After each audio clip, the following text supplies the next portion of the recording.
with me, if you will. This is one of the greatest moments of my life.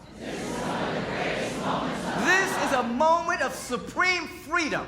This is a moment of supreme prosperity. This is a moment of supreme health and well-being. This is a moment of supreme joy and abundance. I'm free in the Spirit. Now your words are becoming the Word, vibrationally matching that which is enveloping you. So there's a level of coherence between your inner world, the Word that you're speaking, and ultimately the outer world will reflect that back to you. So that you're walking not in mediocrity, but you're walking in the excellence of God. Now our theme is answered prayer. Answered prayer. From and for, but not to. We're dealing with spiritual principle here. And you have heard me say over the years that prayer does not bring the answer to us. Real prayer is the answer. That real prayer is a vibrational match with the fundamental harmony of the universe, the fundamental order of existence. That when you pray, and this is very important because we are a praying community. We are a community steeped in meditation and prayer, fellowship, and study. We pray. We love to pray. We love to bring our attention back to reality over and over and over again. And prayer is not wishful thinking and hopeful desires. Prayer is coming in contact with reality without trying to get anything from it.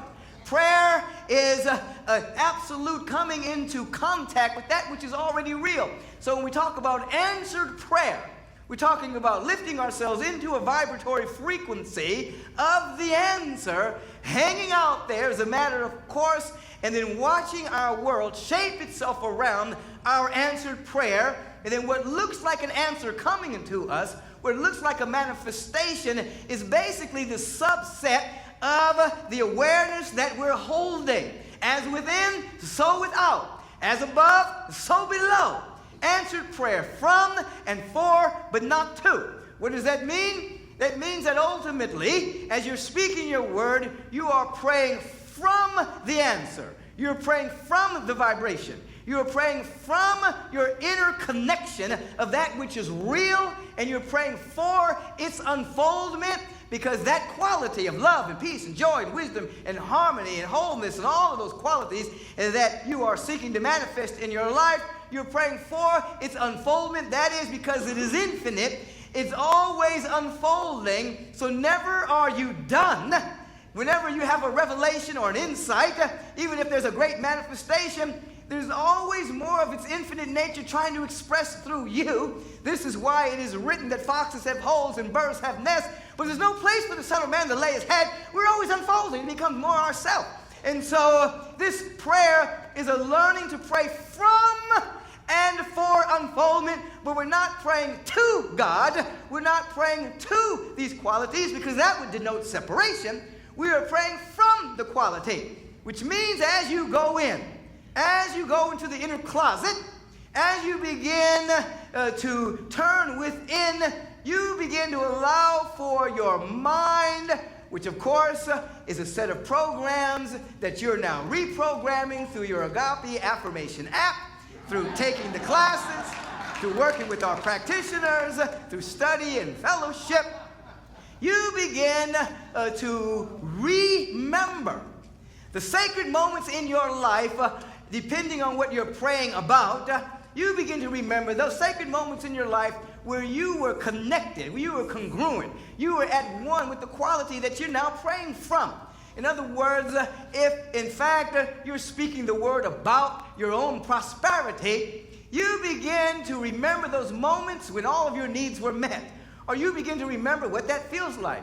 Or you begin to look into the world and look for evidence of God's infinite nature, God's radiant beauty, God's abundance. And you begin to allow that to inform you so that as you enter into your prayerful moment, you are praying from abundance. You are speaking that word with the recognition that abundance and prosperity is everywhere. And now you are articulating that abundance and giving yourself full-on permission to download it, to reveal it, to express it, to live it, to absolute manifest it, because you're already it in vibration. So you're not praying to God to give it to you. You are praying from the quality itself that it may unfold through you, and that it may continue to unfold because of its infinite nature. Now, when you become used to praying from, you will notice that you will have a certain heart set that you begin to live from that allows you to see beyond the fog of the illusion of separation. You begin to walk in the upper room even with your eyes open. You begin to walk in answers even when there's calamity around you. You begin to walk in faith even when your eyes do not give you any evidence of things to be grateful for. The feeling tone of that kind of connection, the feeling tone of that soulful resolve of where you are praying from begins to be your reality. And in the beginning, it sometimes is a little crazy making, because you begin to be aware that you're harboring a level of joy, you're harboring a level of knowing that everything is unfolding perfectly, but you have no evidence as to why that is true. You have no reason to believe that. There's nothing in the visible world saying to you that it's going to work out, that things are working together for your good. And so it's a little crazy making, because your physical eyes are saying, oh my God, there's only dead ends. But your inner resolve is saying, answered prayer. I feel the abundance. I feel the joy. I feel the strength. I feel the liberation and the well-being. And then after a while, there's a separation occurs. And you begin to be aware that the evidence that your eyes are giving to you are a subset of the hidden beliefs of separation that have been operating as the programming of your mind. You begin to be aware, oh my God, that's previously held thinking that's programming my senses to prepare for the worst. It's not me. It's my past running me and trying to be a self-fulfilling prophecy for my future. I'm not going to let it. I'm going to short-circuit it. I'm not going to let this. I have dominion over my attention. The past experience is not a determinant for my future unfolding.